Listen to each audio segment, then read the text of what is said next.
Engels 2 is burning again, and this time it is not the bombers that Moscow lost first. It is the eyes. At roughly 3 in the morning, Saratov local time, the single most important radar node protecting Putin's most prized strategic aviation base was hit, punctured, and taken off the board. Multiple secondary explosions followed. Then the fires reached the fuel handling area. Then the ammunition storage lit up. And then, only then, the drones went for the aircraft.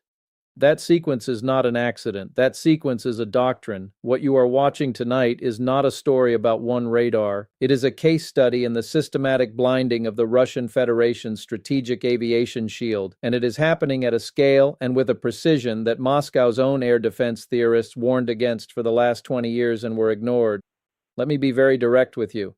Engels 2 is not an ordinary airbase. It is the home of Russia's Tu-95 MS Bear and two 160 Blackjack strategic bombers. It is the airfield from which the cruise missile campaign against Ukrainian cities, Ukrainian power stations, Ukrainian hospitals has been launched again and again for nearly 4 years. Every winter blackout in Kyiv, every scorched substation in Kharkiv, every apartment block collapsed in Zaporizhia traces back, in operational terms, to bombers that departed from that runway. And the reason those bombers were considered safe was not luck. It was a single-layered radar architecture built to detect anything approaching Saratov Oblast from 1,000 kilometers out. That architecture just lost its most important sensor. And the question the Russian General Staff will now spend the next 72 hours failing to answer honestly, is whether they even understand yet what they have lost. This is not a story about one drone strike. It is a story about the collapse of the Russian assumption that geography is a defense. Pull the lens back with me, and I will walk you through what this actually means at the strategic level. Rewind to early 2022. When this war began, Engels 2 was treated inside Russian doctrine as functionally invulnerable.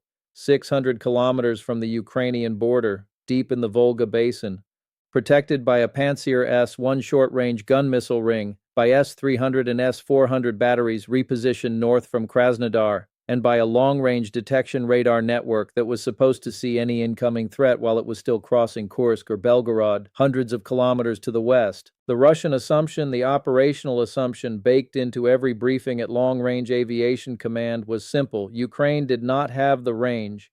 Ukraine did not have the drone endurance. Ukraine did not have the guidance sophistication, and even if Ukraine somehow assembled all three, Russian early warning radars would see the strike coming with enough time to scramble the bombers, disperse them across secondary fields, and salt the approach corridors with layered air defense. Every single one of those assumptions has now failed, in sequence, in public, and the failure is not a matter of interpretation. It is a matter of published satellite imagery. Let me give you the timeline because the timeline is where the doctrinal collapse becomes undeniable. In December 2022, Ukraine reached Engels 2 for the first time with a modified Soviet-era Tu-141 reconnaissance drone, killing several Russian servicemen and damaging a bomber on the apron. Moscow's response was denial. Then, in 2023 and into 2024, Ukraine began systematically striking the radar horizon of the Russian Federation. The Voronezh DM early warning radar at Armavir was hit in May 2024. The Voronezh M facility near Orsk was hit days later. These are strategic ballistic missile early warning radars, part of Russia's nuclear detection architecture. Satellite images published by Newsweek and analyzed by open-source specialists confirmed antenna damage at both sites. Let that sink in for a moment. Ukraine, a country that Russian planners had described in 2022 as incapable of striking beyond 300 kilometers, had by mid-2024 reached and damaged the very radars Russia relies on to see American ICBMs coming. That was the warning. Moscow did not read it.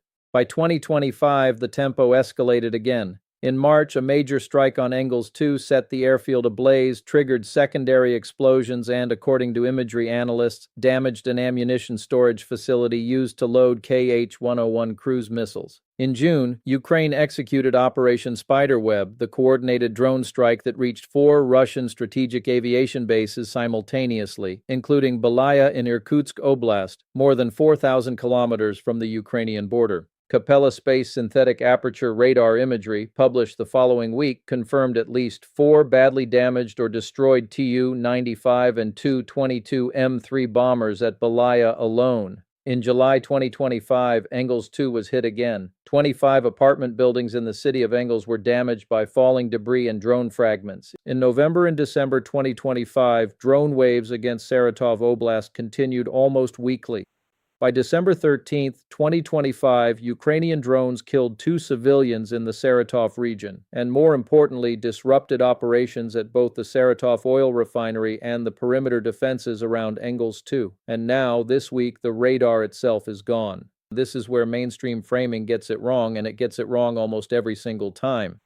The mainstream narrative around a strike like this fixates on the aircraft. Was a Tu-95 destroyed? Was a Tu-160 damaged? How many drones were shot down? How many got through? That is not the story. That has never been the story. The story is the sensor. Because in modern air defense, the sensor is what makes the missile matter. An S-400 battery without a functioning long-range acquisition radar is not an S-400 battery. It is an expensive tube of solid fuel and metal, blind to the sky above it. A Panzer without cueing data from a network radar is a point defense weapon reduced to whatever its own small onboard radar can see, which at low altitude against a low signature drone is a range of 10 to 15 kilometers at best. Take out the network sensor and you have not degraded the base's defense by 10% or 20%. You have degraded it by an order of magnitude. And that is the hidden military variable that casual news coverage of this war has systematically refused to explain. Here is the doctrinal reality.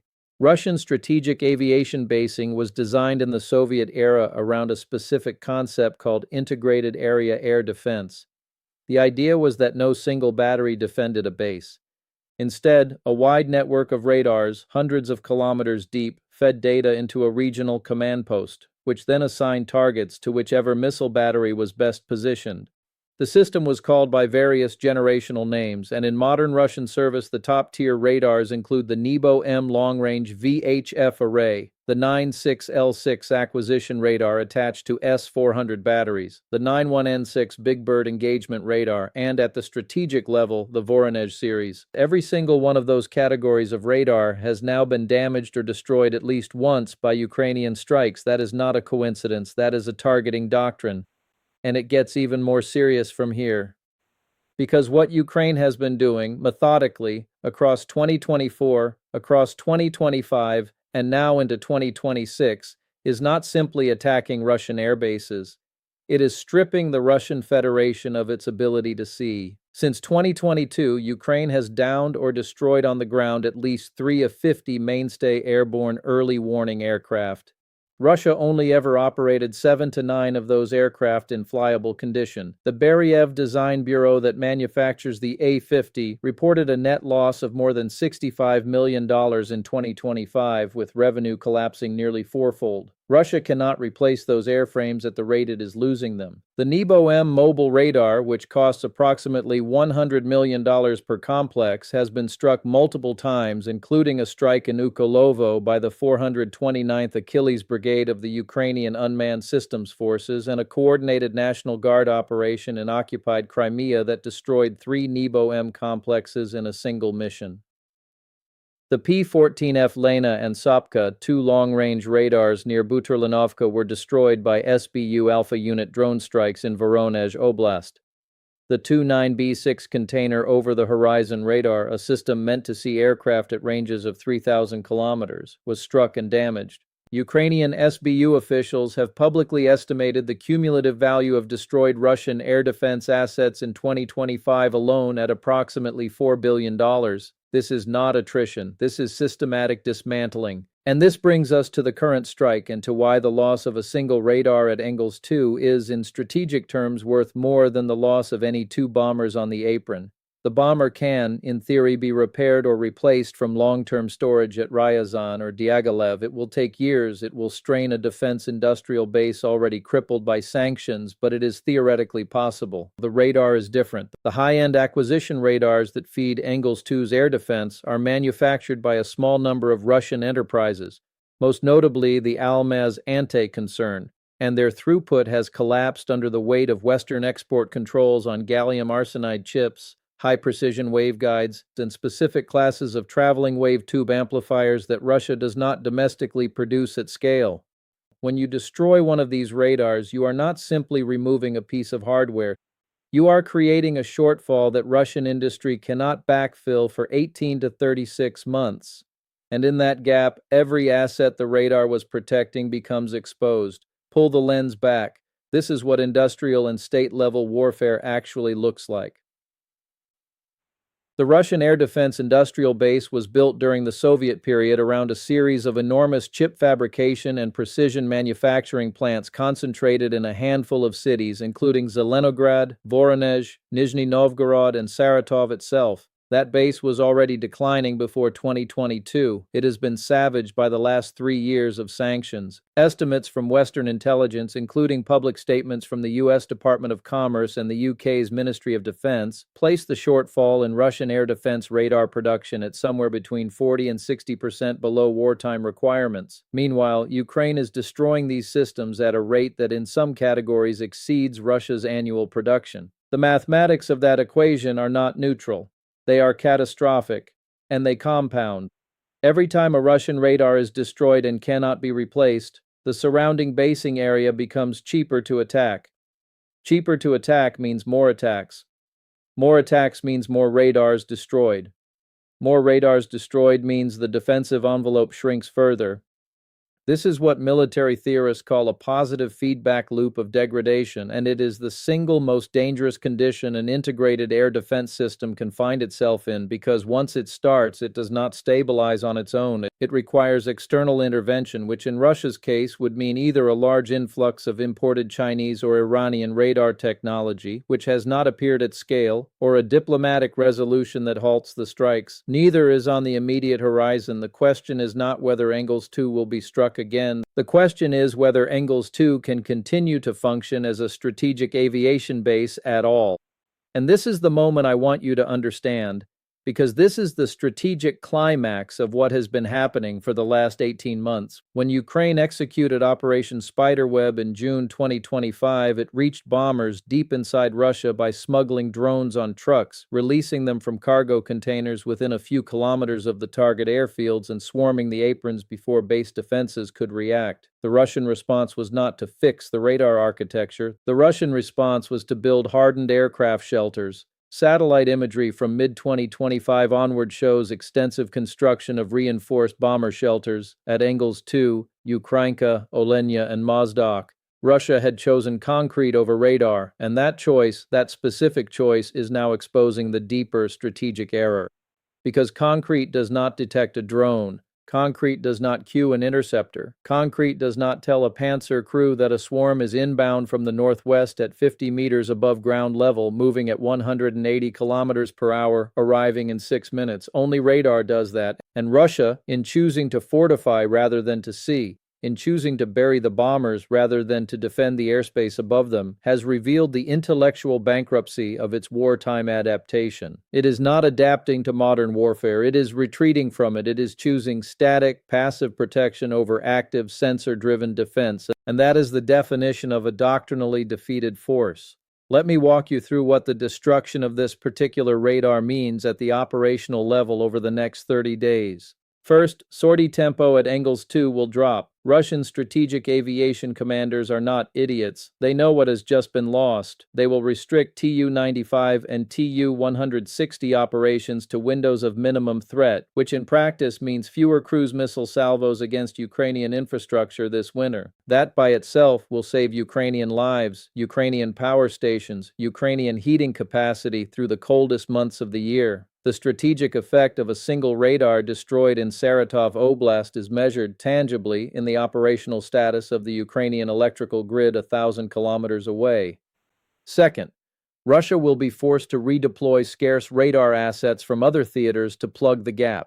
That means pulling systems from Kaliningrad, from the Kola Peninsula, from the Kuril Islands, from the Chinese border. Every one of those redeployments creates a new vulnerability elsewhere. In modern integrated air defense, you cannot rob one wall to reinforce another without exposing the wall you robbed, and Russia's radar inventory is finite, sanctioned, and shrinking.